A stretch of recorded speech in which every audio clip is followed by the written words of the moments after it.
Bonjour à tous et bienvenue à Craig.tv. La cravate pour homme est un accessoire mode qui existe depuis plusieurs années.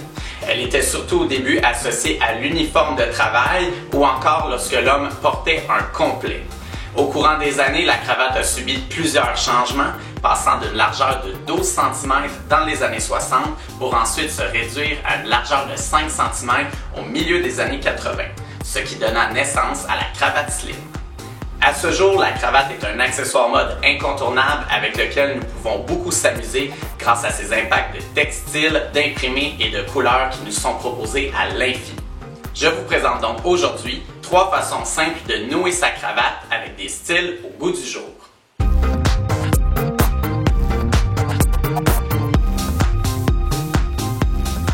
Le premier nœud de cravate que je vous propose s'appelle le nœud simple. Il porte bien son nom car il est simple à faire et il est le grand classique des nœuds le plus utilisé. Pour débuter, on positionne notre cravate en ayant une petite extrémité et une grande extrémité. On va appeler ça le petit pan et le grand pan.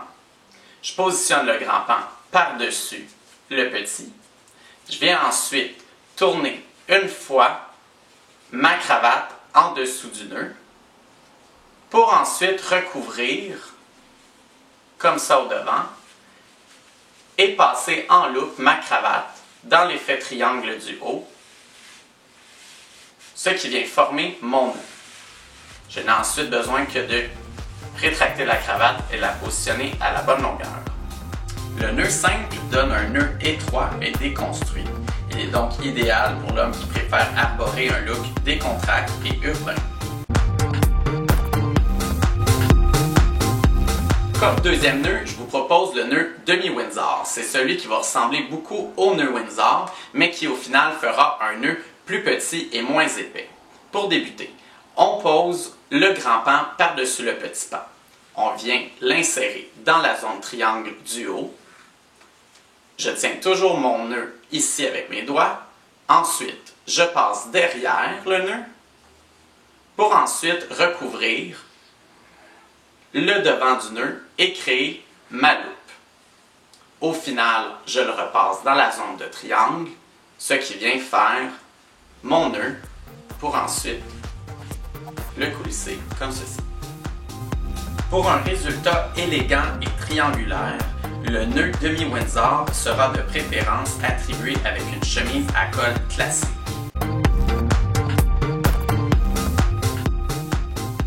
Le troisième nœud que je vous présente est celui qu'on utilise lors des grandes occasions, le nœud Windsor. Comme il donne au final un nœud plus épais et volumineux, on l'utilise seulement avec une chemise avec un col écarté ou bien un col italien. On commence comme ceci. Le grand pan par-dessus le petit pan. On vient passer dans la zone du triangle. On tient toujours le nœud avec ses doigts. On passe à l'arrière. Je vais passer une deuxième fois le grand pan dans la loupe de gauche pour ensuite recouvrir le nœud et glisser au final la pointe de la cravate. Il suffit d'ajuster ensuite la cravate pour obtenir la longueur parfaite. Lorsque vous optez pour une chemise qui comporte plusieurs couleurs, comme dans le cas présent, vous avez par la suite la latitude de pouvoir choisir plusieurs options de cravate colorées de votre choix. La longueur idéale de la cravate doit toujours se terminer la pointe de la cravate au-dessus de la boucle de ceinture. Pour ajouter plus de raffinement à son look, je vous propose d'ajouter une pince à cravate que l'on vient positionner au milieu de la poitrine. En conclusion, peu importe le type de nœud ou le choix de cravate pour lequel vous opterez, n'oubliez jamais, messieurs, que celle-ci reflète beaucoup votre personnalité.